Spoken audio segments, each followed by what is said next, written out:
the tournament happened. You got a win the other day, not the result you wanted against Zimbabwe. Well, I mean, the experience has been well worth it. I mean, we played a very good side. I mean, they've not been at their best this tournament, but clearly we are on a good trajectory. See what our guys are doing. I mean, the average age is just around 20 or maybe 22 thereabout. So for us, was like sustainable development, sustainable improvement in the overall performance. So it's a win-win for us coming here to Namibia. And this is a very good part of it, because you talked about, in terms of development, it's about knowing the processes, trusting your processes. What are the processes for Nigeria going forward?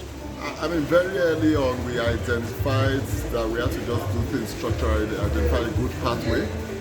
There was a competition called the Under-17 Championships we had. It's gone for the 5th year now. Then those are the people who go into the Under-19 team. That's where we discover talents such as Chibede, Prosper, and now the lads you've just seen, Joshua Asia. So for us, it's a situation where we find that our people are now interested in the game and able to actually spend time developing themselves, and I think it really helped when, beginning of this year, we identified our top 20 players and put them on some player contracts so that they can be committed to the game itself. So this is part of trying to professionalize the game in Nigeria? Well, at the end of the day, we may not be professional, but we want to be sure that any person who is playing cricket can have some level of sustainable income so they can concentrate on the game itself. But the ultimate end game is for the top players to play in major franchises out there, and then they can be role ambassadors and create the platform for others to go through. I'm very glad in this regard that as part of our high performance plans, we're talking to a few test cricket playing nations, particularly Cricket South Africa, to see how we move there. So watch that space next year.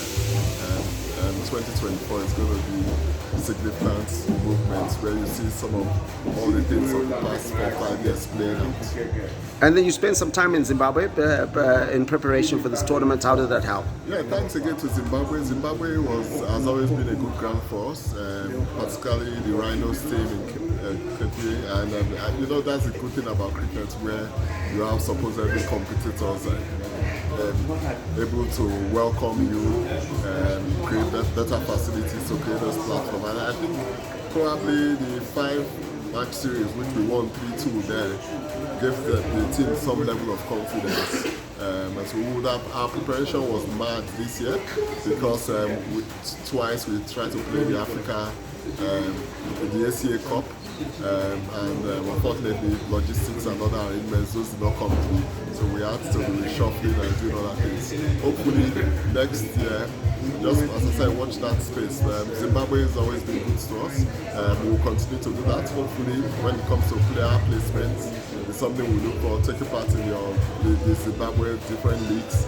But it's not only Zimbabwe, it's as I said, South Africa, and lately too, hopefully we'll also look east to India.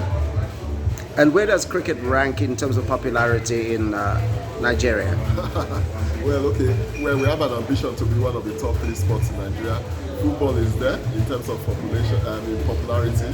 You can't get 100 years of tradition anyway, but based on our own terms of reference, our own key KPIs, or what are our top 20 or what I call T20 initiatives, we are clearly the best because we are meeting those objectives around bringing 250,000 people to the game every year, identifying talents very long, creating a channel, a pathway for each of those players, and partnering with schools and governments to make sure we take cricket to the various schools in terms of children. So not only teaching them the game, but obviously the values and morals that the game brings all together.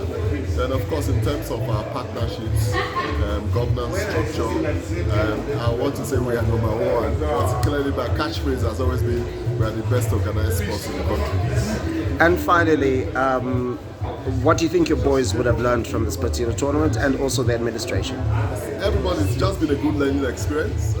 We've seen that. We had a close match against Kenya.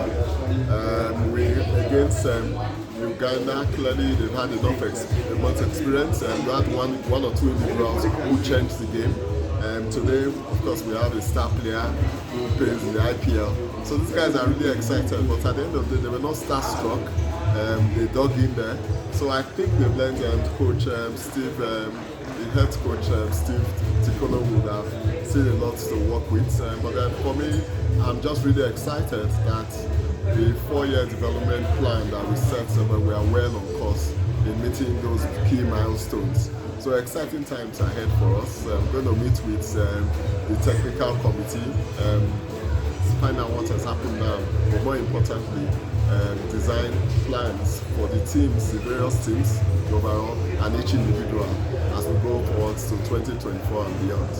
And finally, that moment earlier, Tadewana Shibarmani had been man-carded out, but there was the spirit of cricket moment that happened there. How proud of you of your boys? Well, again, there's a thin line when it comes to competition and those things around ethics and conduct. I mean, some of the advocates for the game itself will say you shouldn't roll foul of the law. It's purely technical. At the end of the day, you saw all of them, the handshakes, the hugging one another, and interaction. So for me, that's more important. I mean, we saw one or two episodes, as it were, during the recent World Cup earlier in India. So for me, it's just about when it comes to competitive actors, there's that sometimes rush of blood by both sides, as it were.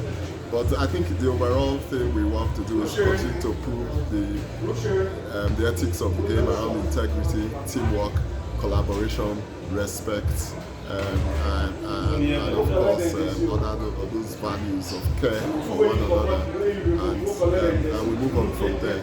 And I'm sure you will see the individual in question will dismiss that as just one of those things. For me, this tournament has been played in very excellent spirit.